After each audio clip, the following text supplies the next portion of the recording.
ain't elsewhere. Won't be seen tonight, so we can bring you a very special episode of The Gen X-Files. Welcome to The Gen X-Files. I'm Jim. I'm Adam. And today's show is all about Dead Men Don't Wear Plaid. That's my, I don't know, film That noir. was good. That was good. That was good. It's my RKO. That was very film noir. That was very good. Yeah, thank you. Thank you. I loved this movie as a kid. Mm-hmm. Everyone who listens to the show knows that one of my biggest comedy heroes of all time, Steve Martin, if not the biggest. I mean, Yeah. wild, and I love listening to comedy albums, and there were a few that I really glommed onto: Richard Pryor, Jonathan Winters, Dick Gregory, strangely enough. Weird. Yeah. He was good before he became a nutritionist. But Steve Martin, the Wild and Crazy Guy album, I'm not sure if that's what it was called. Yeah, I think so. But That one and the one, it was either the one right before or the one right after it. it was the one that came out in the 70s, the one that broke. He won the Grammy for Best Comedy Albums 2 years in a row. Right. And Wild and Crazy Guy is one of them. I've told the story before. For Christmas one year, my sister gave me her old shoebox-sized cassette recorder player, the one that had like half of it was a speaker. Yeah. And it had the mic you could plug in. Oh, yeah. Yeah. It was great. I love that thing. I used it all the time. I would sit there for a half hour holding the mic up to the tiny little speaker on our TV to record Happy Days. Right. I was being VCR before there was VCR. Right. But she gave me that plus a Kiss tape, which I loved Kiss. Oh, yeah. Anything my sister... How could you not? Of course. I mean, God, they... You were a child, and they were men in makeup that were awesome. Yes, with like pseudo-hard It was, music. yeah, it was great. They wanted to rock and roll all night, man. And the Steve Martin tape. And I wore that tape out until it broke. Wow. I memorized every single bit. I memorized the entire album. I could do it with him. And in the dirty parts. Ooh. So anything that Steve Martin did, I had to see. Yeah. Yeah. Except for Pennies from Heaven. I don't know if I ever saw that one, actually. I was just, even that was like a bridge too far for me. I'm like, what? It's tap dancer. But I remember seeing Dead Men Don't Wear Plaid in the theater. And at the time, because, you know, if you think about it, in the 80s, the film noir movies were basically like us now watching movies in the 80s. Yeah. Yeah, Same time 40 frame, years. 40 years later. Yeah, blows my mind. Yeah, but so I was a big fan of Stanwyck. You know, not just from that, but from Big Valley, and I was a big fan of Humphrey Bogart. Huge fan of Cary Grant and Alan Ladd and Ingrid Bergman. All those, you know, Burt Lancaster, all of them. So the concept of having my favorite comedian along with some of my favorite actors in one of my favorite genres, which was film noir, it was a no-brainer for me. And I loved it. Now, watching it again, I still really enjoyed it. Yeah. But we were talking about it, and I do agree with you that the gimmick is less interesting than the actual movie. Yes.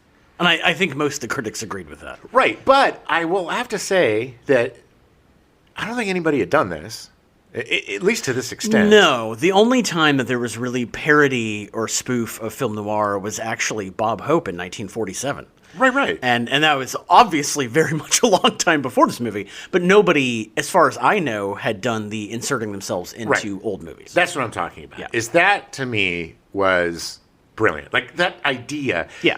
The reason why I wanted to do a Steve Martin, Carl Reiner month is because, in my opinion, it's one of the greatest comedy partnerships. Yeah. And if not the greatest comedy partnership of the 80s. They got they got each other so well. Yeah. They had such a similar sense of humor. Two peas in a pod, yeah. Right. And they loved gags.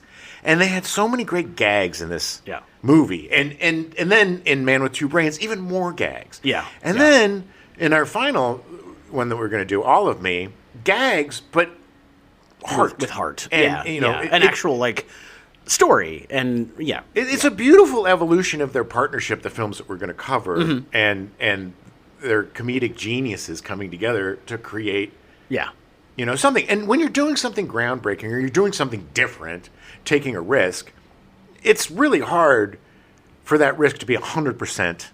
No, I mean, it's risk. Like, it's exactly. It's very rare for it to come back in spades, you know. But it was so much fun to see Steve Martin playing a very low-key character. Yeah. But really good acting. Like, he's a fantastic actor. He was so good.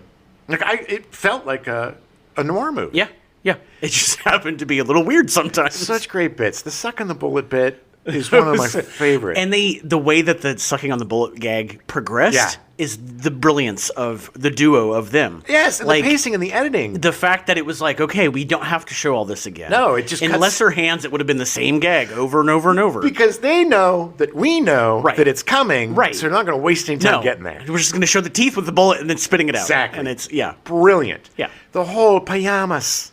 I get your pajamas. Forget the pajamas. They're running through a crowd and he's just screaming about his pajamas. I've got your pajamas. I will get your pajamas cleaned and back to you before you leave. Just forget about the pajamas. I love the fact that whole bit came from the fact that they found an old film noir with a guy laying in bed in pajamas. And they're like, all right, we're going to run with this. We're going to run with this. It was fun. And it seemed to me like these guys had a lot of fun. And Carl Reiner is also one of my comedy heroes because I discovered him really young watching Dick Van Dyke. Yeah, yeah. And then, going back even further to like the Sid Caesar, and he was a groundbreaking pioneer, founding father of television comedy. Oh, yeah. Oh, yeah. And in my opinion, the best. Yeah, yeah. The Dick Van Dyke Show today holds up. Yeah. It is funny. It is progressive. It is, even though they have to sleep in separate beds. Yeah. But they're hilarious. And Carl Reiner playing Alan Petrie, not Alan Petrie, Alan, maybe it's, I don't remember the name. I know it's Alan. Yeah. Alan. But playing the star of the show, right. The Dick Van Dyke Right Show, he is such a self-parodying. Oh, yeah. You know. Oh yeah, and there's elements of that in Dead Men Don't Wear Plaid. Like the best scene, in my opinion, was when Steve Martin and Carl Reiner were trying to explain the plot, and like you could see them being like, "No, I'm going to do it. No, I'm going to do it," and like it was sitting in a writing room, like arguing about it, and like they just were like, "We'll just put that on screen." It seems to me like their main goal was how do we zag, right? Yeah. When people are zigging, because that is, you're absolutely right. That is such a perfect example because every movie like that, the bad guy monologues, but the detective also solves the case. Right. And so the bad guy monologuing is like, well, I get to tell the story of my plan. No, I get to tell how I figured out your plan. I have to explain it. Right, and they're doing it at the same time. It's and so to great. The point, it was so great. Again, amazing chemistry, the two of them. Yeah, yeah. On screen and off, and one of my favorite partnerships of the 80s. And Steve Martin has had such a crazy, storied career of just every different kind of film you can think of. Right. Except for maybe sci-fi. I don't know. I mean, The Man with Two Brains is kind of... Yeah, I would say that's more horror comedy. Yeah, but I'd say it's still sci-fi. Sure. I would throw that in the sci-fi But I'm saying like a real sci-fi movie. I mean, technically all of me is kind of sci-fi too, but... But you know what I'm saying, like a space movie. Yeah, well, okay? Like, I haven't seen him in Star Wars or... Right. But he's done, amazing drama. A Little Gift, I think, was that the name of the movie? Where he gets the dog. He's a miser. It's based on, I think, a book he wrote. Well, that's Shop Girl. I think this is based on like a Brecht play or something. I'm not positive, but it's basically about a miser, a gold miser, who gets this little girl on his doorstep and then raises her. Oh, yeah, yes, I know what you're talking about. A simple plan or simple something? It's a simple wish or a simple something. Something like that, yeah. But again, he always takes risks, and it doesn't seem like he rests on his laurels. No. I mean, he started writing plays in the early 90s after he'd already become very successful. And books. And like had very successful plays. Yeah. And it's like a lot of people in Hollywood, I'm sure, looked at it as like, why are you taking that step down? Yeah. And he's like, but I can write amazing plays, and so I'm going to do it. And he writes books. Shop Girl is a great book. Yeah. Oh, yeah. The guy is just multi-talented. He is a genius who started his career as a boob. It is, to me, it's one of the greatest stories of, I mean, the first thing he ever learned to do was juggle. I mean, like, that's brilliant. He juggle, magic. The guy is a consummate entertainer. And, I've been rewatching sitcoms and stuff, and he was on 30 Rock. Hilarious. Oh, yeah. Just playing a ridiculous character. And even today, we did like the Steve Martin short month, so if you want to really listen to a lot of that stuff. We have 4 episodes of covering Steve Martin short. But even today, Only Murders in the Building. Oh, yeah. He's on the top of his game, physically and mentally. He is a dynamo to me. He is an example of the best of Hollywood. I agree. I mean, he never allowed anyone to pigeonhole him. And he had his career the way he wanted to. He's been very successful. Yeah. Some of the greatest movies of all time that he's either written or been in. I mean, L.A. Story is one of my I would say guilty pleasures, but it's just one of my favorite movies. It's an amazing movie. It's done so well and made me want to move to L.A. Bowfinger. Yeah, Bowfinger's great. Bowfinger was the first movie in years that Eddie Murphy was actually really funny in. Yeah. And good, and like a really good, really good characters. Except for Pluto Nash, she was really funny. Well, of course, let's not forget that. I mean, yes, and Norbit.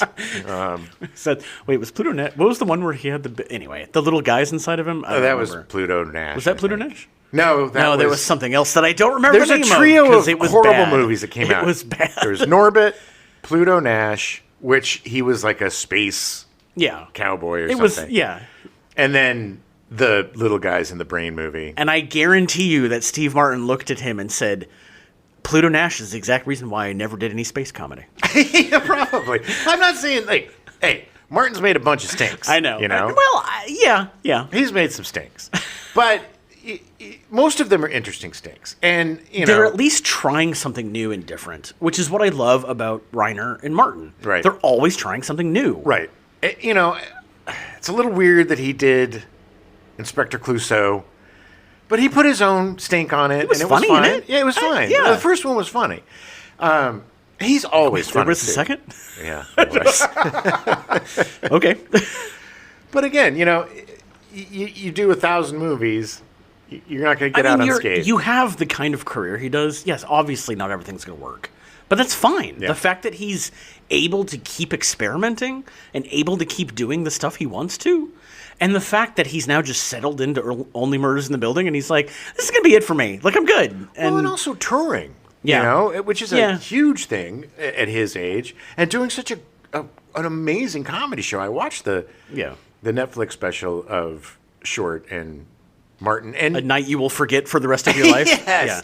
But, look, the guy could rest on his laurels. The guy could sleepwalk his way through whatever, like a lot of these older actors do. Just taking a paycheck. Well, I mean, technically now he is. Because he's only doing Only Murders in the Building now. Well, because he doesn't want to do anything else. I mean, he doesn't have to. No. The guy's almost 80. But he found the thing. It's like he's been working his whole career towards the thing that he's like, finally, the thing I'm doing for the rest of my life. This is perfect. Right. And more power to him. He deserves it. And also, like Harrison Ford, I don't know anything about Steve Martin. I don't know how many times he was married. I know he was married a few times. He was involved with Bernadette Peters. I know that. Yeah, only from show stuff. And he was married. He was married. He got married to. I think we'll actually talk about it this month. Yeah, he was married to somebody from one of his All of Me co-stars. That's right. Yes, I don't forget her name. We'll get her name. But we will definitely cover that. But he also dated Anne Heche, and then he based the Heather Graham character in Bowfinger on Anne Heche. That was oh, Heather Graham. But that character was just so revenge is best served cold. I love him, and it's weird seeing him young, and it's weird seeing him with dark hair. The dark hair is weird. But even though this movie may not be 100% a slam bang success, to me, it is an amazing, imperfect little film. I come into this movie having studied film noir, like I studied in college. I love film noir. I don't know why I've never seen this movie. I don't know if maybe because I thought I wasn't going to like it. Yeah. I don't know. I love the fact that they got excited about this movie and that they made this movie. I do think it has its flaws. I do think the second act could have been shorter. And I would like to have seen more of the original stuff that Carl Reiner and Steve Martin were doing. Yeah. That was the stuff that really shone for me. Right. And there were definitely scenes, but it felt like the second act got bloated and that they were just trying to stuff in more characters from old movies and more stuff, trying to make it work, to the point where it even seemed like they were kind of making fun of it in the movie. They were, though, I think. Yeah. But that didn't change the fact that it still felt a little bloated, and that because once it got to that third act, man, it just took off. Yeah, once they got to Carlotta. Yeah, then that was it was amazing, and it didn't hurt any that it was a lot more original stuff with Reni Santoni or whatever his name is. Yeah, and Reni Santoni. And the end with Carl Reiner and revealing, and like it was all done really well. And the bits with Vincent Price and that stuff worked. Yeah, and Charles Lawton, it just seemed more. It felt more like it was giving to the plot rather than just stuffing for making a 90-minute movie.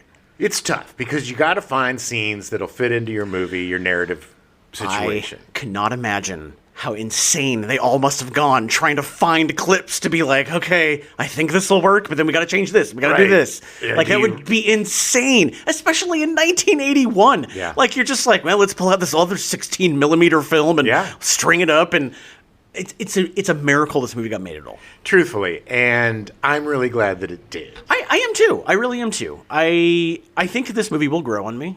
And there's definitely lines and scenes from this movie that I will quote ad nauseum for the rest of my life. There are some very classic scenes in this flick, and but that's the thing is there's some great classic scenes in Man with Two Brains. The whole bit with Merv Griffin is one of the greatest things ever. No spoilers, but it's look, these guys get comedy. They're from two different ages of comedy. You've got the grandfather of comedy, television, and then you've got Steve Martin's not that old. You shouldn't call him that. He's old now. Hi, I'm the child of comedy. Hi. But then you've got the new voice of comedy. Yeah. Steve Martin was he changed comedy forever. He was huge. Yeah, he was the most famous comedian in the late 70s. Really? Look. And that's saying a lot because there was a lot of other really good comedians. There were, but he was the first rock star comedian that was selling out arenas. Yeah.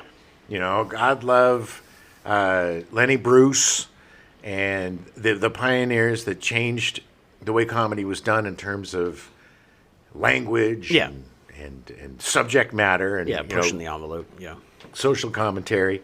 The Smothers Brothers, which Steve Martin wrote for. He won an Emmy for writing for them. But Steve Martin was one of the first smart, dumb comedians. Oh, yeah, yeah. Because on the surface, I'm just a wild and crazy guy with an arrow through my head. Yeah. But if you really listen to his jokes, they're very subversive, they're very funny, they're very layered. Yeah. And the guy's just a genius. Let's keep. I'll just keep blabbering for the rest of my life. Well, we've got a whole month to talk about this. Oh boy, I love it. All right, well, let's get into it. Take yourself back to 1982. Ooh. May 1st, a crowd of over 100,000 attend the first day of the 1982 World's Fair in Knoxville, Tennessee, which is kicked off with an address by President Ronald Reagan. Over 11 million people attend during its 6-month run. Hello. Hello, is this thing on? Do you think that Ronald Reagan was aware they were still doing the World's Fair in 1982? Welcome to the 1942 World's Fair, sponsored by Lucky Strike. At 82, he probably still had a few of his marbles. I miss that. I don't know if you keep saying that we still have World Fairs. We do. But nobody gives a shit. I don't ever hear about it. Neither do I. But they were the biggest thing in the world back then. Yeah, yeah. I mean, not in 82. I think it was starting to kind of crater. But they still had the president doing the address. Right. People gave a shit about World Fairs. It was a time of new technology. It was also, there wasn't a lot of, there was no social media or none of that crap. No, so there wasn't the internet. You had to kind of go to things. Yeah, now you can just sit at home and experience a World's Fair every day. I watch the news tone reel. But yeah, I wish I had a chance to go to a big old, crazy, super popular World Fair. Yeah, I will always, if I had a time machine, first place I'd go It'll be 1892 in Chicago to see the World's Fair. Yeah. Yeah. Wasn't there a serial killer working around? H.H. Holmes. Yeah, baby. I was not a young woman, so he would not have murdered me. Yeah. He put a lot of things in He had a death house. Yeah. Yeah, he built a big old death apartment building. Yeah, with ovens and fake stairs that you'd like fall down. Like you think they're stairs, then you'd fall 3 stories into a basement. It was like Pee-wee's Playhouse, but with murder. May 8th, French-Canadian racing driver Guy Villeneuve is killed during qualifying for the 1982 Belgian Grand Prix. Yeah, bummer. Yeah, that sucks. Well, it's one less competitor for America. Yay! May 12th, Spanish priest Juan Maria Fernandez y Coron tries to stab Pope John Paul II with a bayonet during the latter's pilgrimage to the shrine at Fatima. Okay. Yeah, a priest tried to kill him, and I don't know why. I should have done some more research onto why. I don't remember this. I think this is what led to the Pope Mobile and stuff. Was it? I think so. I thought there was somebody else trying to kill him. I don't know. People did not like that Pope. I think they wanted to murder him pretty bad. They loved Pope 1. They hated the sequel, John Paul II. It was not as good. It was very boring. Well, John Paul I was only a pope for like 30 days. That's why he was the best pope ever. And he was like, I'm out. I'm done. This is ridiculous.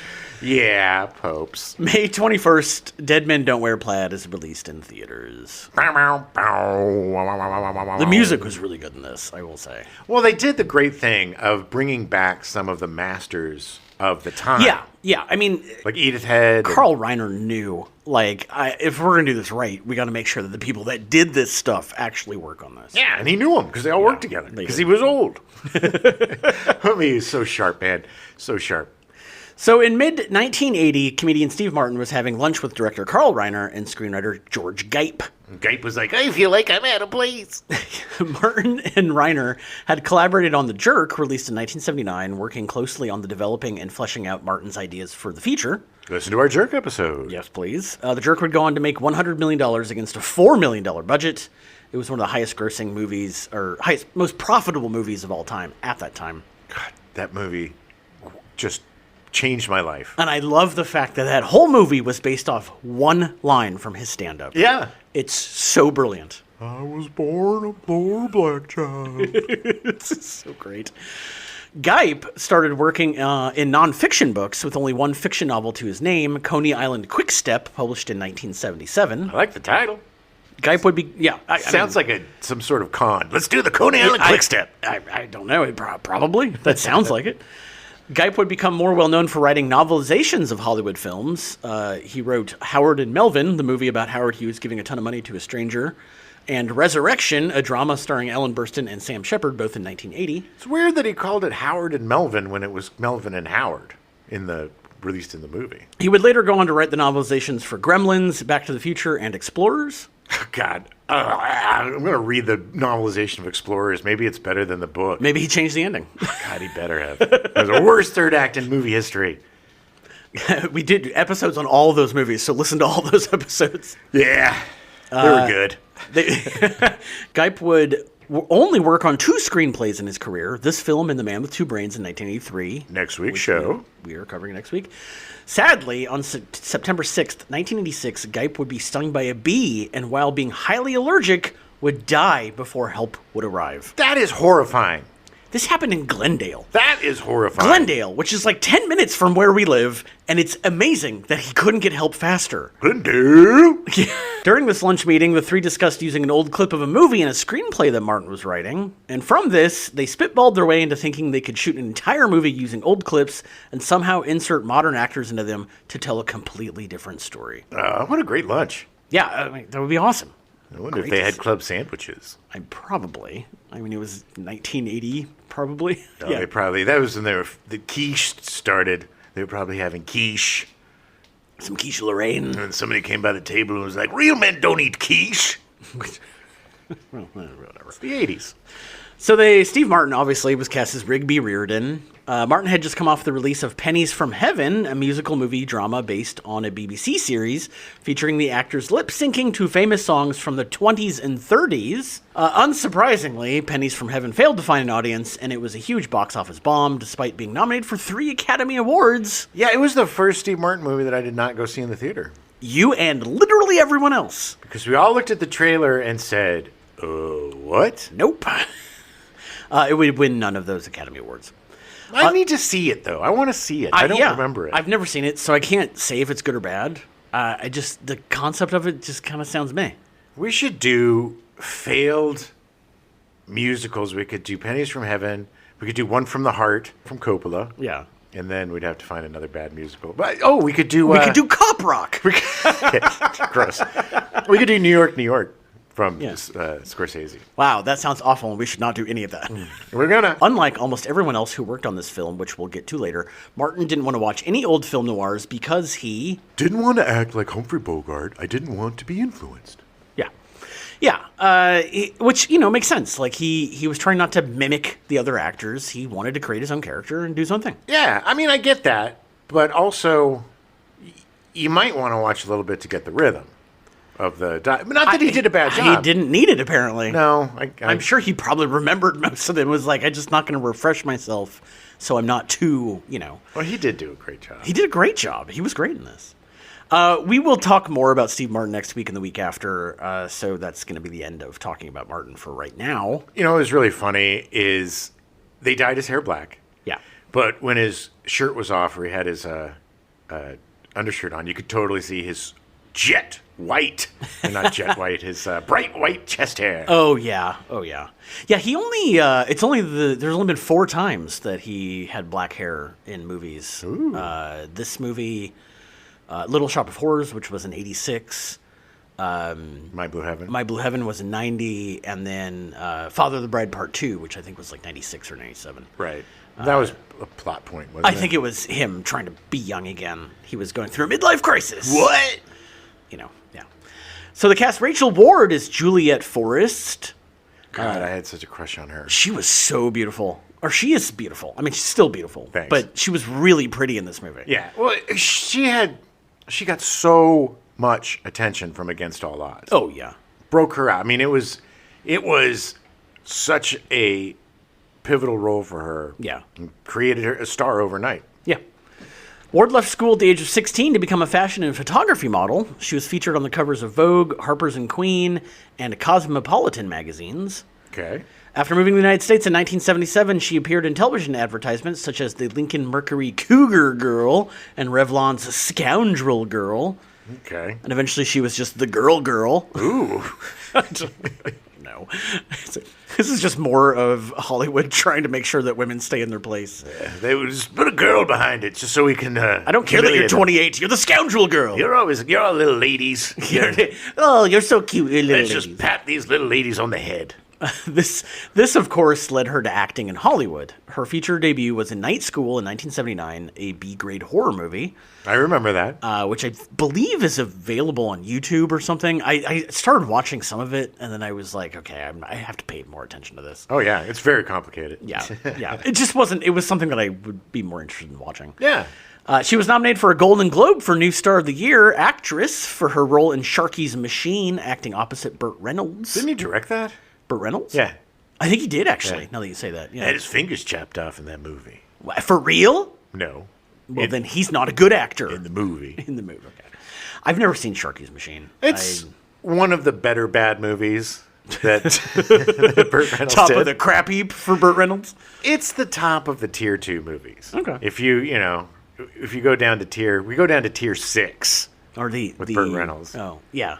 So you're saying they're not S-tier movies, they're A-tier movies. Yeah. Okay. I guess. It's an internet thing, man. All right. I don't know. I'm old. I know. I know.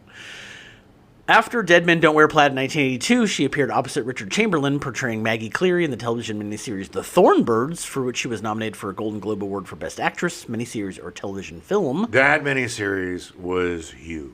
Yeah, it was everything anybody talked about for like 6 months. Well, miniseries were events back then. Whether They it were was huge deals. Yeah. Whether it was Shogun or North and South or like Roots. The day after, Yeah. which technically wasn't a miniseries. I don't think so. I think it was a TV But it was movie. an event. Yeah. But yeah. North and South, and there was a ton. Roots. There was a ton of them. Even in school, they're like, "You should watch Shogun." Yeah, it's like, And because I'm like, they're all kind of historical and like kind of like, yeah, your assignment's to go watch the thing for the next 3 weeks. But yeah, I mean, the Thornbirds was one of the craziest Yeah. giant juggernauts of miniseries ever. I think that was Richard Chamberlain, who was the king Yeah. of the miniseries back then. I think he played a priest who fell in love with Rachel Ward. Yes, it was not unrequited, but It was not improper love, I guess. Like he wasn't supposed to be, but he ended up getting her anyway. forbidden love. Forbidden, Adam. thank you. That's what I was trying to say. Forbidden love, yes. Oh, the Thornbirds. That same year, in '82, U.S. audiences voted Ward one of the world's 10 most beautiful women. Sure, I agree. She starred in Against All Odds with Jeff Bridges in 1984, and in the action thriller Fortress in 1985, which Fortress was not as good as Against All Odds. No. I just recently sang in Against All Odds the Phil Collins song at karaoke. Nice. Yeah, I killed it. I slayed it. Sure you did. You and Phil Collins sound very much alike. It was awful. People looked horrified. I doubt that. After Fortress in 1985, she took a few years off to study acting. Yeah, she was like, I sucked in Fortress. I got to get back to the books. She was like, hey, look, I like to think that Rachel Ward was like, look, the good looks is only going to last so long. I need to get better at my craft. And then she did. She sure did. But she was great in this movie. Yeah, she was fantastic in this movie. Perfectly cast. Oh, yeah, 100%. Yeah.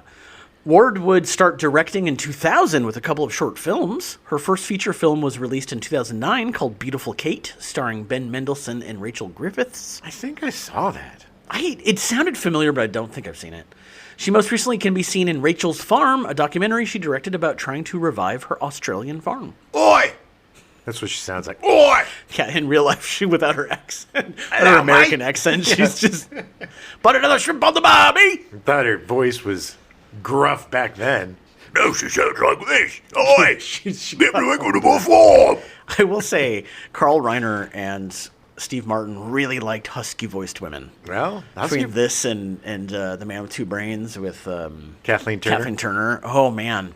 Which, I mean, rightfully so. I mean, that was the femme fatale thing, was the husky voice. Right, but also great actors. Oh, they were. I'm not, it's just, they were a type. It's funny to see Kathleen Turner Man with Two Brains because she was such a very serious actress at the time, with Body Heat. And she was like the super sexy lady. No, we'll talk about this next week, but she specifically wanted to essentially buck the trend and not be pigeonholed.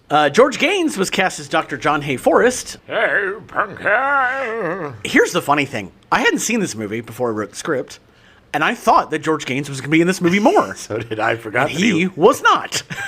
He was literally the plot device that got the whole plot started. Yeah. But then he didn't show up till the end, and I don't think he had a single line. He didn't. I think he was tied up and had I don't even gag think in his you mouth. realized it was George Gaines until after the movie was done, and I told you. I did not. It's just so sad. It makes me wonder if there was some stuff on the cutting floor that maybe he had bigger parts. Probably. But still, I wouldn't put it past him just to do some whack cameo. There was definitely a lot more in this movie that they cut out because the title comes from a monologue that Steve Martin gives talking about a case he had where a woman was obsessed with men that wear plaid, and it was cut from the movie. Ah, then he just used the Humphrey Bogart thing. Yeah.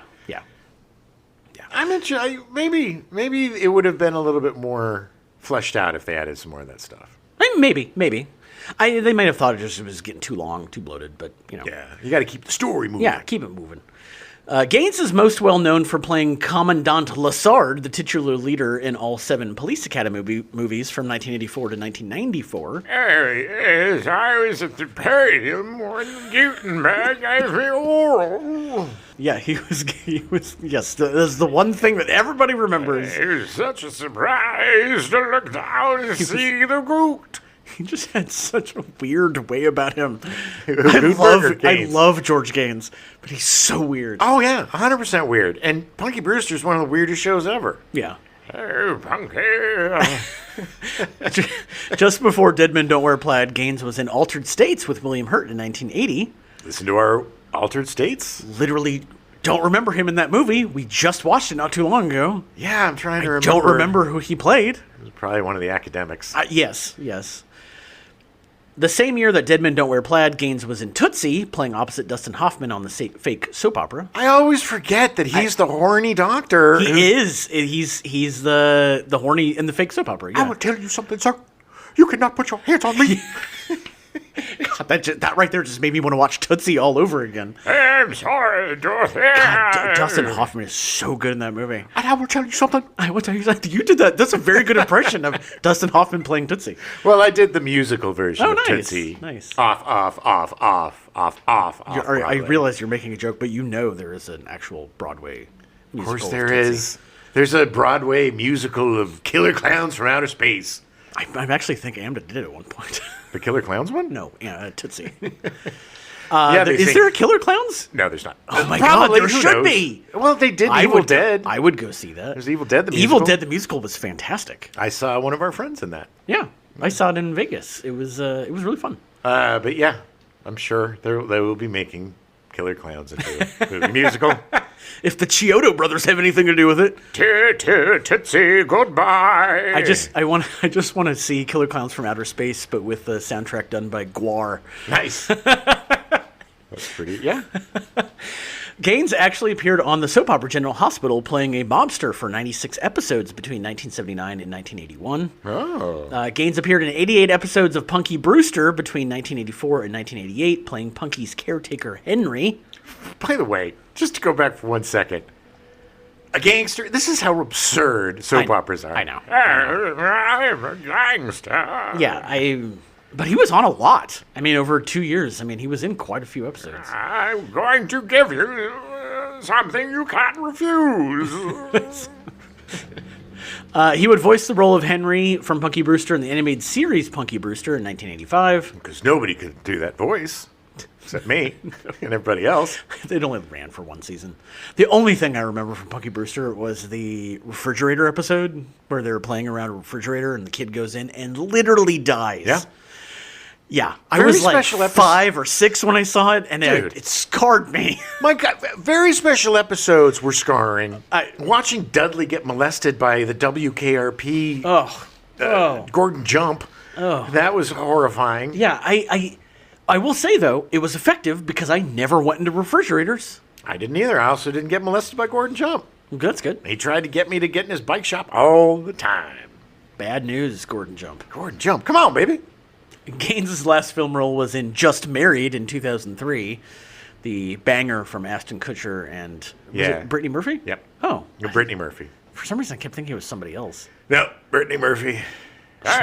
She's dead. You look so skinny. He retired after that and unfortunately died at his daughter's home in North Bend, Washington on February 15th, 2016 at the age of 98. Yeah, it's at that point, I don't know if it's unfortunate. It's just inevitable. Yeah. But yeah, I always feel badly for these guys that make it almost to 100, man. Yeah. Just shy of 100. Didn't Betty White just die short of her 100th?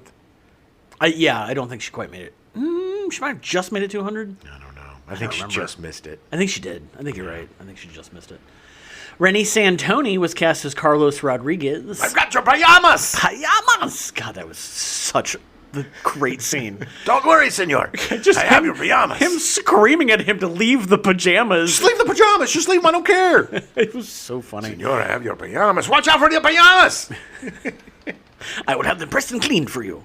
When are you leaving? I'll be leaving later this day. Well, I'll have your pajamas cleaned and pressed for you before you go. I don't think where I'm going I'm going to need pajamas. Oh, but what about your pajamas? Santoni's first leading role was as a young actor in Enter Laughing, the semi-autobiographical story written and directed by Carl Reiner. Yes, my first starring role. Oh, yeah. Also, the Fiddler on the Roof guy had something to do with it, too. The first name that popped in my head was Yakov Smirnoff? Yeah, Yakov Smirnoff. Did he write in Fiddler on the Roof? Yes, he did. But it's Itzhak Perlman? Yes. No, it was Yakov Smirnoff. And the original version, he was like, in America, a Jewish man play fiddle. In Russia, fiddle play you. No, Yakov, you're fired. Okay, off to Bronson.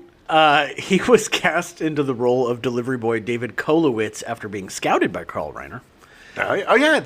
Okay. I played David Kolowitz in the play. It is a really funny play. The play was based on the movie, or was the play first? I think the play was first.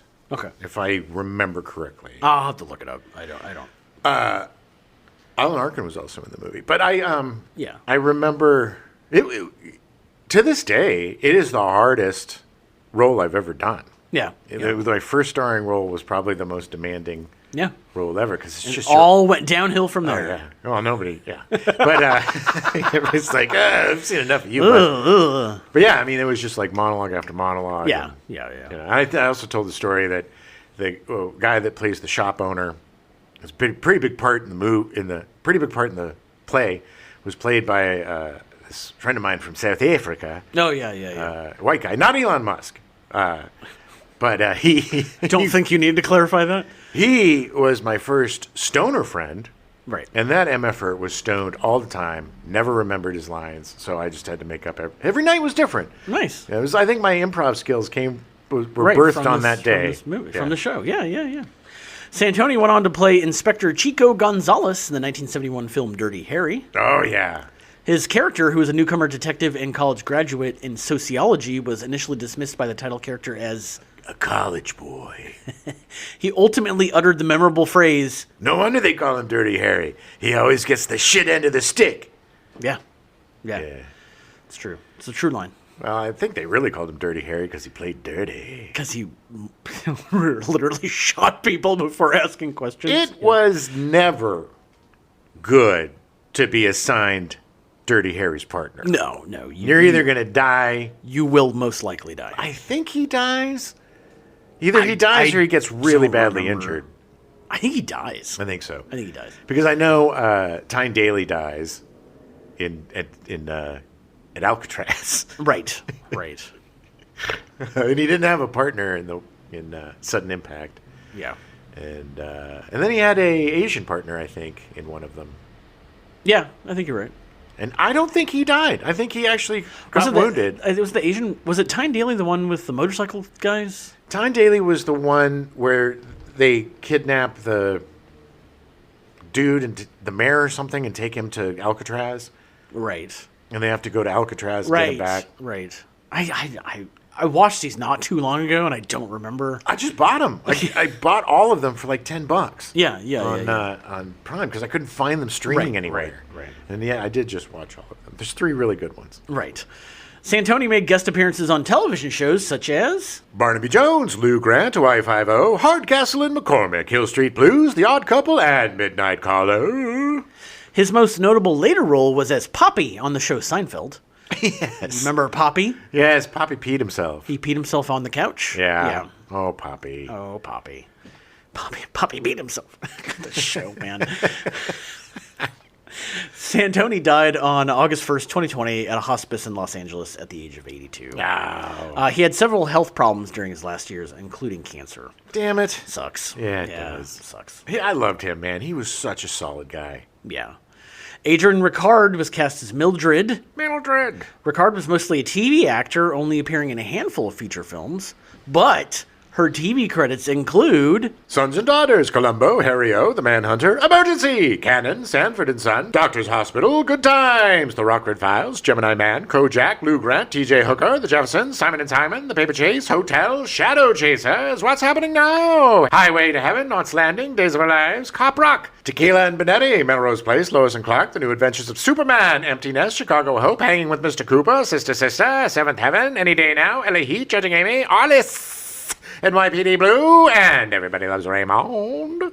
She retired from acting in 2004 and died from natural causes on December 29th, 2016. Yeah, exhaustion from being in all them shows. Carl Reiner was cast himself as Field Marshal Wilfred von Kluck. Because K-words are funny. Reiner started acting in the infancy of TV. He was nominated for an Emmy for Your Show of Shows, starring Sid Caesar and Imogen Coca in 1954. They just called them M's back then. M's? Yeah, they weren't M's. They weren't Emmys. They didn't ask the me's until later. Yeah. He would then transition to Caesar's Hour, getting nominated for the Best Supporting Actor 3 years in a row from 1956 to 1958, winning the last 2 years. Have you ever watched Imogen Coco? No. I'm sure you've seen her, but she is absolutely hilarious. Yeah. I just am so sad that so many of these geniuses are forgotten. I know.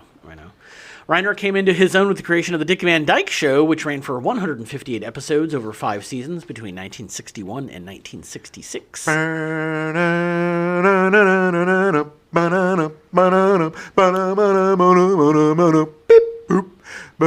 then he fell over the ottoman. Right. And then later, he walked past the ottoman. A little zagging when they were zigging. Right. He would win either Outstanding Writing or Outstanding Comedy Series for the show 7 times. Yeah, it is brilliant. It is a brilliant show. It is one of the greatest sitcoms ever made. Yeah. He would win the Emmy for Outstanding Writing for a Variety Series for the Sid Caesar, Imogene Coca, Carl Reiner, Howard Morris special in 1967. That's a mouthful. That is a long title. We're putting all our names on it, or we're putting no names on it. He would not win another Emmy Award until 1995, gaining a statue for Outstanding Guest Actor in a Comedy Series for Mad About You. Yeah, you played a guy who was coming after me, a little nebbish. It's hard not to be a better actor than the 2 leads. Yeah. Ooh. Hey, I've come around to Reiser. I'm a Reiser fan. He was great in Alien. Yeah, I mean, look, he was fine in Mad About You. They were both fine in Mad About You. In total, Carl Reiner would win 11 Emmys over the years. Should have won 11 more, man. He should have. He got nominated so many times. Reiner's final film role would be a voiceover for Toy Story 4, playing Carl Reinerosaurus, released in 2019. He was great in that. He was so great. And all the Ocean's 11 movies, like, he was so good. It was so good to see him acting again when he was older. And he wasn't just a brilliant comedian and director and writer. He was also a brilliant actor. Yeah, he was a great actor. Absolutely brilliant. And most really good comic actors are really good dramatic actors because comedy is a lot harder than drama. Comedy's way hard. Drama is easy. I'm so sad. There, I just did it. Give me an Academy Award. I showed you my boobies and I'm crying. Yes. Give me an award. That's guaranteed. Booby crying. On June 29th, 2020, Reiner died from natural causes at his home in Beverly Hills, California, at the age of 98. He spent his last evening watching television with his best friend, Mel Brooks. Oh, God. I think it was Conan O'Brien that went and had dinner with them. Yeah. One night when they were watching Jeopardy. They would watch Jeopardy, and then they always talked about they'd watch Jeopardy, and then they'd talk through Wheel of Fortune. but they would hang out and have dinner, like, every night. Mm-hmm. Like, Mel Brooks had this weird, tiny little apartment. Yeah. And, like, it was kind of off of the Sunset Strip and, like, kind of there. He'd lived there for years. Yeah. They would just go hang out, like, make sandwiches. Like, it was so cute. Interesting. It was adorable. It was adorable. Yeah. I mean, and I said this before. I think it was last time we talked about Carl Reiner, but I feel so badly for Mel Brooks. Yeah. Being the last man standing, all of his best friends, man. Gene Wilder, Carl Reiner. All of them, yeah. All gone. I mean, he's still got his son, Max. Yeah. His wife's gone.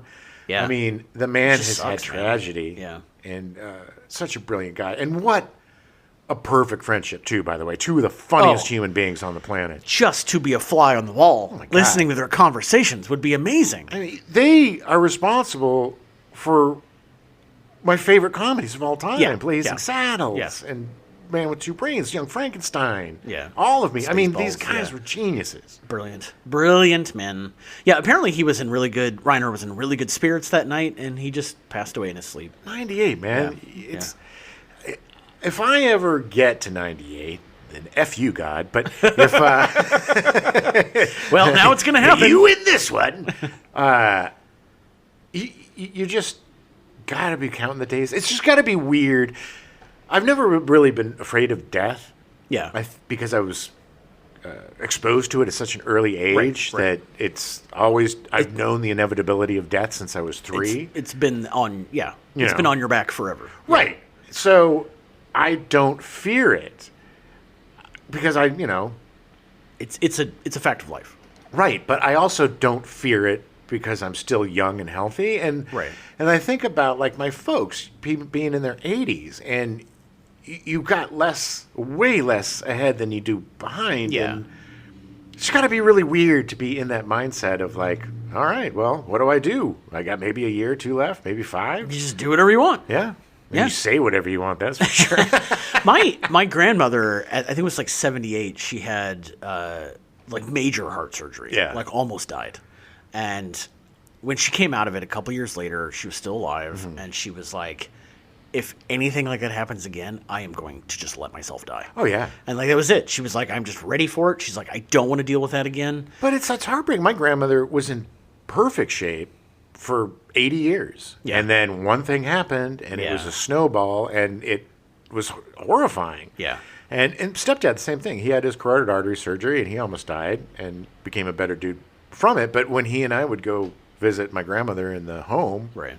he would be like, she'd lean down and say, look, if it ever gets to the point you could put me in one of these places, promise me, you'll put a bullet in my brain. Okay, easy, old man. Well, Don't tempt me with a good time. We have to make it look like a suicide. That's awful. Yeah, only partially true, but I mean that part was true. But yeah, but yeah, it's. But I don't blame him. I mean, I couldn't imagine being trapped in your own body. Like that just sounds worst awful. Are those poor people that just sit there gape-mouthed in a wheelchair? Yeah, all day. Yeah, that was staring at nothing. My other grandmother, as she died when she was like 93, but her body was failing, and she was still sharp as a tack. Yeah, same. And it's like, God, that sucks. Yeah.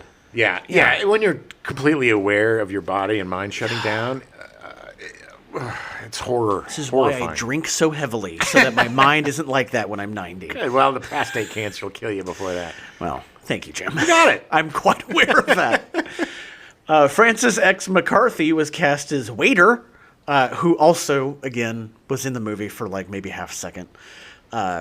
He brought him. He was the guy who brought in the brooch that was in the soup. Oh, right. Yeah, that was Francis X. McCarthy. McCarthy made his feature debut in Altered States, which again we just did not too long ago. Listen to our Altered States. Apparently, everyone was in Altered States. I didn't realize. Very similar movies. He would work with Carl Reiner on 3 of his films. This movie, The Man with Two Brains in 83 and Summer Rental in 85, which we just covered. Yeah, we did. Sweet Candy, baby. Sweet Candy Month. He would appear in Action Jackson and Alien Nation in 1988. I love Alien Nation. And it's been a long time since I've seen it, but it's a good movie. Also, Guilty Pleasure, Action Jackson. Oh, agreed. Carl Weathers. Have not seen that in a long time. Me neither. But I remember really enjoying it when I was young. Yeah, me too. And I think that was Sharon Stone's first film. I think you're right. Yeah. I think you're right. Or one of her first.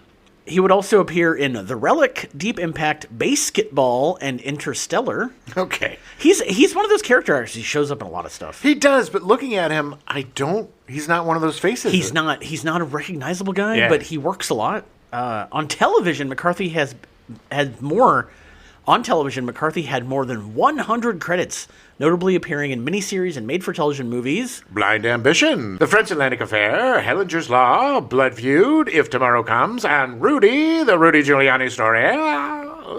Giuliani story. They did it after 9/11. Oh, when he was America's mayor? Yep. Before he became America's nightmare? Before he became everyone's nightmare? Yeah, poor son of a bitch. Yeah. Nobody got screwed over more than poor old Rudy. He's still getting screwed over. You lie down with dogs. I know. Yeah. Nobody deserves it more. Yeah. He had recurring roles on Sane Elsewhere, 21 Jump Street, Melrose Place, The Practice, Port Charles, NYPD Blue, and Motive and Second Chance. He guest starred on The Rockford Files, The Greatest American Hero, The Love Boat, Cheers, Cagney and Lacey, Moonlighting, Hill Street Blues, Dallas, Frasier, Third Rock from the Sun, Supernatural, Base Motel, 911, and NCIS. He most recently can be seen in 2 episodes of NCIS. He's still working. Cool. When I get old enough to enjoy NCIS, I'll probably see him. You're never going to be old enough to enjoy NCIS. I hope so. Gene LaBelle was cast as a hoodlum. He was one of the 3 guys that popped in with Kirk Douglas. Yeah. Gene LaBelle, we talked about him during the Remo Williams, The Adventure Begins episode. Yep. With a fantastic story about Steven Seagal that you need to hear. We're not going to talk about it on this one. I so want to. But you need to listen to the Remo Williams because it is so worth listening to that episode for this story. LaBelle was nicknamed Judo Gene and the Godfather of Grappling. He is credited with popularizing grappling in professional fighting circles, serving as a precursor to modern mixed martial arts. Sure. He also worked on over 1,000 films and TV shows and authored 12 books. Damn, that mother scratcher was prolific. The guy is fascinating. Definitely listen to our Remo Williams episode because we go into more detail on him. He was a fascinating man. Oh, my God. absolutely crazy fascinating. I was listening to some young MMA fighter, some young girl who trained with him before he died. Oh, really? And she was also telling the story. The Steven Seagal story? With such absolute glee in her voice. But she said he was the most amazing guy. Just such a great dude. And so dedicated and professional. And, again, just one of those guys that doesn't put up with any crap. It's incredible. It's incredible when someone finds the thing that they're passionate about, right, and is able to push that passion onto other people in a positive way. Yeah, that was Gene LaBelle. He was like, grappling will change your life. Yeah, and it did for a ton of people. He looked like Spencer Tracy. He did a little bit actually, like a giant Spencer Tracy, like a red-haired Spencer Tracy with gigantism. Yeah, he was fascinating guy. Very fascinating, and just about every movie that you've seen, he's going to pop up. Like The Golden Child. He's the guy that has the bad breath and. You want Tic Tac? You want Tic Tac? But yeah, the guy was in everything, and testimony to what a dude he was is that he was in everything. Yeah. And he also humiliated Steven Seagal, which makes him a hero in my book. Number one. 100%. Yeah. He passed away in his sleep on August 9th, 2022. I don't know how old he was. I think he was in his 70s or 80s. He was pretty old. Yeah. Steven Seagal, I'm gonna have an extra sandwich tonight to celebrate the death. And then it made me poop. I'm gonna do 2 minutes of chair food training rather than one. But I think he was still like training people up until he passed away. Oh, he was, yeah. Like even in his 70s, 80s, like he was still training people. Oh, he was. If I am correct, it was a surprise. The woman that I was talking about was, very recent. She just was like, kind of came out of nowhere, and everybody was shocked. Wow. Everybody thought he was going to live forever. Yeah.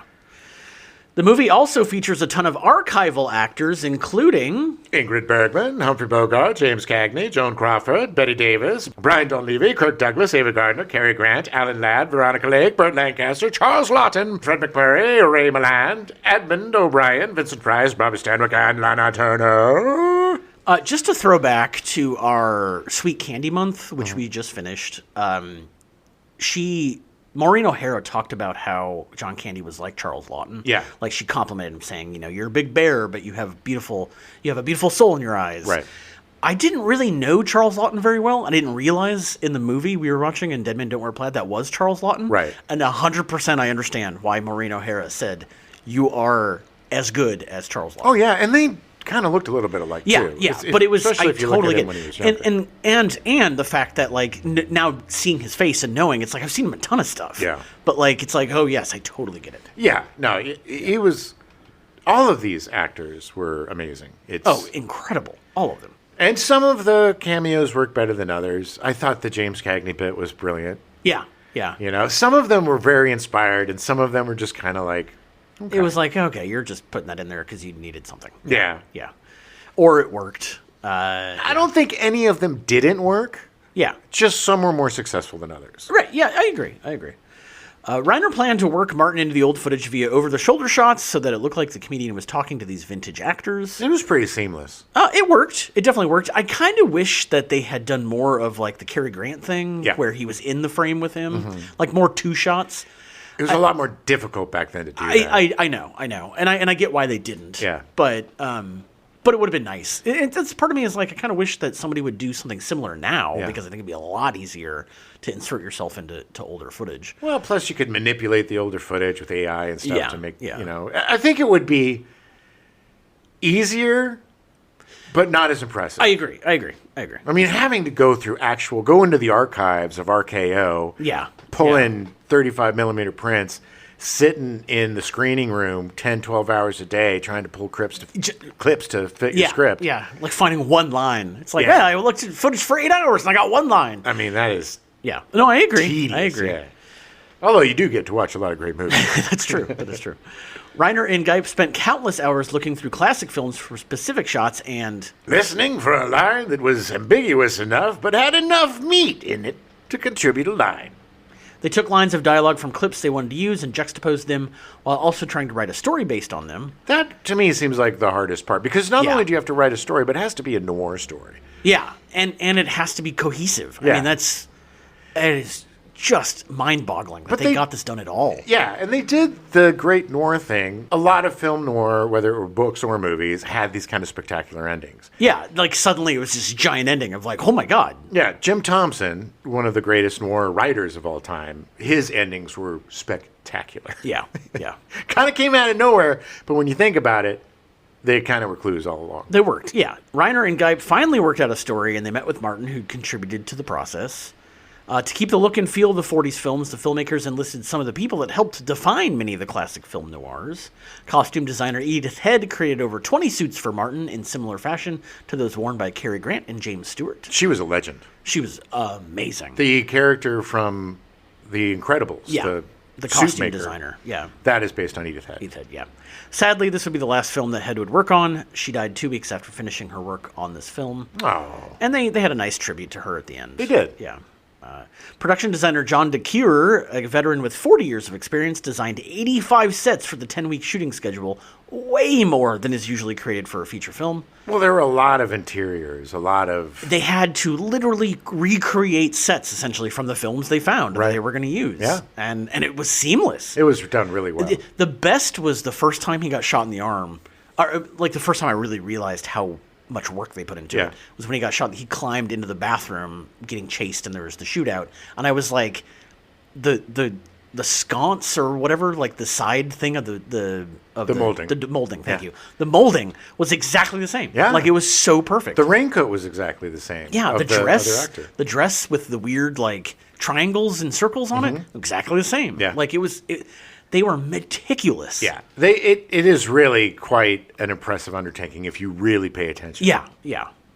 And this is before computer graphics. Yeah, they had to do all of this was matched. This was insane logistics. Yeah, I mean, the cinematography, the sets, the costumes, everything had to perfectly match, or it would have to perfectly match, or it would take you out of the story. Yeah, you would be, yeah. Director of photography Michael Chapman studied the angles and lighting popular among 40s film noir, conducting 6 months of research with Technicolor to try to match the old film clips with his new footage. That's awesome. He's an amazing cinematographer. Yeah, Michael Chapman's great. Miklos Rocha provided the score for the film. Between 1937 and 1982, Rocha provided the scores for 97 films. Good Lord. Some of the more memorable scores are... Spellbound in 1945, Adam's Rib in 1949, The Asphalt Jungle in 1950, Ben-Hur in 1959, The Green Berets in 1968, Time After Time in 1979. Did you ever see The Green Berets? Yeah, with John Wayne. Yeah, with John Wayne and Timothy Hutton's father. Who looks exactly like Timothy Hutton. Charles Hutton? Maybe. No, or you thinking Charles Dutton, possibly. But anyway, yeah. It was the first and only pro-Vietnam film. Yes. That was made during the Vietnam War, and it came up with that horrible song, The Green Berets. Yes. It was so bad. Such a bad film. Such a bad movie. Clips of some of the films that Rocha scored appear in Don't Men Wear Plaid, like... Double Indemnity in 1944, The Lost Weekend in 1945, The Killers in 1945, and The Bribe in 1949. Yeah, Double Indemnity is one of my favorite film noirs. Oh, yeah. Yeah, it's so good. Oh, Fred MacMurray is such a good actor. So good. I remember, I was first introduced to Fred MacMurray watching Goofy My Three Sons as a kid. Yeah. And then when you start watching his old movies, you're like, oh, damn, he is a good actor. This would be Rocha's final film following a stroke he suffered while on holiday in Italy later that year, although he continued to compose various concert pieces after. Okay. He returned to California at the behest of his son and remained sequestered at his home for the remainder of his life. Rocha died on July 27th, 1995 at the age of 88. Well, at least these guys are hitting 80s and 90s. Yeah, you know what really sucks is that he had a stroke in 1982 and was essentially homebound for 13 years. Sucks. Yeah, that happened to my great-grandmother. Principal photography began on July 7th, 1981, with the bulk of the shooting done on sound stages of Laird International Studios in Culver City and 3 exterior locations shot in and around Los Angeles. Yep. A bunch of film noirs and other films were shot on these sound stages at Laird International Studios, including... Suspicion, Rebecca, Spellbound, Duel in the Sun, and Gone with the Wind. Yeah, they're very historic studios, so it makes sense that they shot it there. Frankly, Scarlett, I don't give a damn. Well, you should give a damn. Well, I don't. Okay. Scarlett. Martin usually acted opposite actors dressed exactly like the classic movie stars he was interacting with, so he had someone he could talk to and who would respond to his lines. His acting with the bird on the So shoulder weird. was so good. I know, but it was so out of nowhere. I know, but it was funny. But it shows just how it must have been really tough. Hopefully they got good. I'm sure they got good actors to go opposite him. But this is again, this isn't a green screen role because there wasn't anything like that back then. But still, for half of the movie, you don't know what's going to happen. You don't know how it's going to turn out. Right. It's just kind of a blind faith jumping off a cliff. Like, we think this is going to work. Maybe it will, maybe it won't. Yeah, but it did, and I think Steve Martin's performance is consistent throughout. Yeah. And I think it never falters, it never drops. I just remembered the cleaning woman line. Cleaning woman. That was another bit that was done 3 times and paid off so well. Oh, yeah, perfectly. And it was a takeoff on the old slowly I turn step by step. That I think goes all the way back to the Stooges. Yeah. The trigger word of the guy. Right. And it was so bizarre. It came out of nowhere the first time. And then using it as the denouement. It was so brilliant. Yep. It was so brilliant. Yep. That's why I love these. It's smart, stupid comedy is my favorite comedy. I will say, I was a little concerned at the beginning of the movie when she faints. And then he kisses her, and I was like, oh, don't do that. And then he lays her down, and he starts touching her boobs. And I was like, what are we watching? And then it was okay because the comedy that came after and how he explained doing it was so earnest and so funny. When you passed out, your breast got knocked out of whack. So let's just put them back in place. It was so weird. And then again. I was like, oh, okay. And then the beautiful payoff at the end. Again, power 3. Yep. Did got to fix her boobs again, and then she had to fix him. Fix the willy. The willy got knocked out of whack. Nobody's fixed my willy like that in a long time. Yes. So there were good. some dumb booby jokes, but they did pay off. But it worked, and it worked, and I. That's what I respect. Is there was nothing that was just stupid throwaway. No, it all served a different purpose. Yeah. It was brilliant writing. So the reviews for the film were generally positive. In his review for Newsweek magazine, David Anson wrote, "A one-joke movie? Perhaps. But it's such an engaging joke that anyone who loves old movies will find it irresistible. And anyone who loves Steve Martin will be fascinated by his sly performance, which is pitched exactly between low comedy of The Jerk and the highbrow and Brechtianisms of Pennies from Heaven." Vincent Canby's review for the New York Times praised Martin's performance. "The film has an actor who's one of America's best sketch artists, a man blessed with a great sense of timing, who is also self-effacing enough to meet the most cockeyed demands of the material." Yeah. There's not many actors like him or comedians like him. No. That can vacillate between absurdity and intelligence. Yeah. Like a whiplash. Yeah. And the fact that Steve Martin is so goddamn smart. Yeah. Is what makes him so goddamn funny. It's brilliant. Because it's so calculated. The guy knows what he's doing. He's not an improviser who just gets up there and I'm going to do my crazy stuff. He's meticulous. And that's why he was the greatest stand-up performer of his time. I think the best stand-up performers of all time, in my opinion, are Richard Pryor and Steve Martin. Yeah. He understands how to get people to like him. Yeah. He knows how to talk. He knows how to talk to people without talking down to them. He can control an audience better than any other stand-up, I think. At the time, at his height, at his heyday. Because I think he retired from stand-up. I think he retired from stand-up about 20, 30 years ago, right? Yeah, I'm not counting his show But I think even before then, I think he stopped doing stand-up for quite... I think once he got really into like doing features, I don't think he did stand-up very much. Yeah. I think he did some like variety specials and like TV specials and things like that. But he did. But I don't think he was doing a lot of stand-up. No, he kind of... He didn't really need to. No, but for live performing, he moved into music. He was more into... Which we will talk about more this month, Time Magazine's Richard Corliss wrote about the movie. "The gag works for a while as Martin weaves his own plot web into the 18 old movies, but pretty soon he's traveling on Old Goodwill and Flop Sweat." Yeah. I mean, I don't disagree. I mean, I still think the movie was good, but it did get a little, like I said, the second act got a little bogged down. I don't think he was ever traveling on old goodwill and flop sweat. I didn't see Steve Martin's performance ever waver. I think it was strong throughout. No. So I think that's a mischaracterization. I will concede that some bits worked better than others. Yeah. And this isn't a perfect film. No. But as we're talking about it, talking about the pajamas and talking about the bits and the sucking the bullet out. Bringing up any of the, the rule of three, it happens so many times in this movie. Yeah. Like, it is a very brilliant, well set up movie. So the movie would end up making $18.2 million from a $9 million budget. So it was a modest success. The movie is available on Blu-ray and DVD. So if you want to see it, it is available. It's not expensive. No, and you should see it because, especially if you're a Steve Martin fan or a Carl Reiner fan, and if you haven't seen this movie, then how dare you call yourself a fan? But you won't see anything else like this. Yeah. Even today. I mean, they've tried this kind of thing before, and I can't think of any other examples. Well, I mean, Zelig, maybe. Zelig, yeah, which came out shortly after this. Yeah. But there really hasn't. Forrest Gump.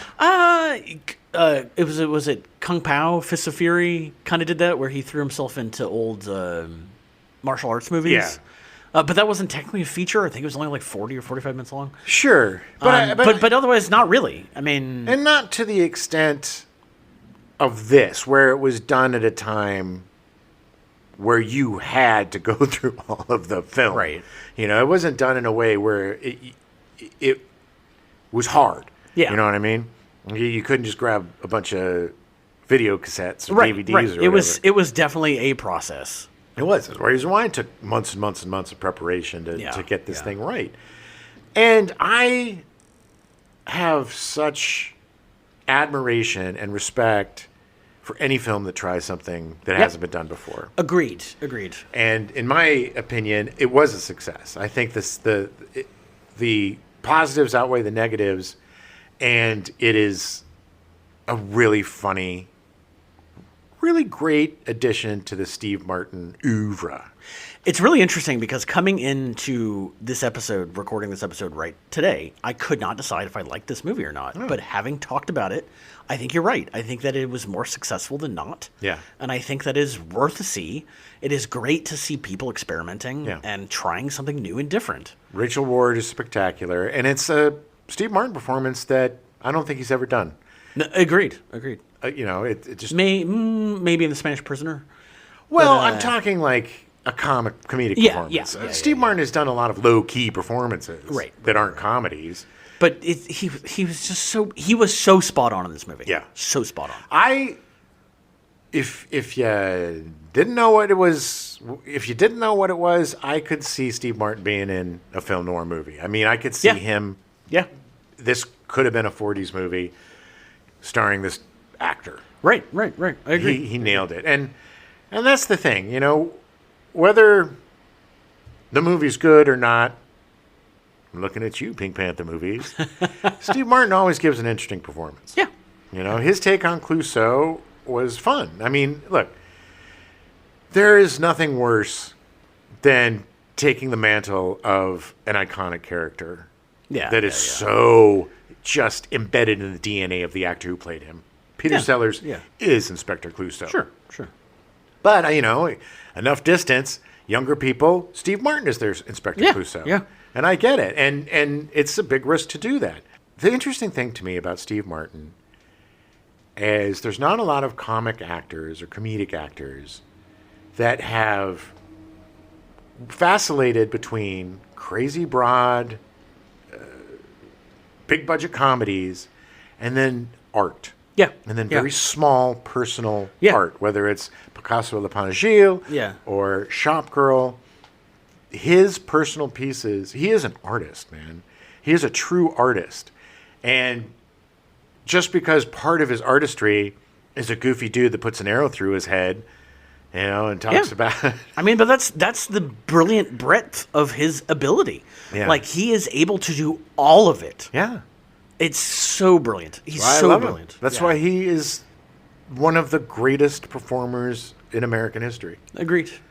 I love you, Steve. We'll be back next week with The Man with Two Brains, another Steve's Hot Carl. Oh, and it's nuts. It gets nuts. I am so excited to see this movie again. I've not seen it in a long time, and I remember loving this movie. It is unhinged. That is the perfect way to describe it. So excited to see Kathleen Turner at her height. Oh, yeah. Oh, my God. It's going to be so good. Yep, and then all of me. It's going to be an awesome month. All of them. God, Lily Tomlin's so amazing. I've got your pajamas. Don't forget your pajamas. Pajamas. And again, or not again, but, and also, like, well, they did the, well, they, you know, blah, blah, blah, blah, blah, blah. Damn that mother, I mean, damn that, damn that mother scratcher was prolific. We now return you to your regularly scheduled programming, The Mary Tyler Moore Show, already in progress.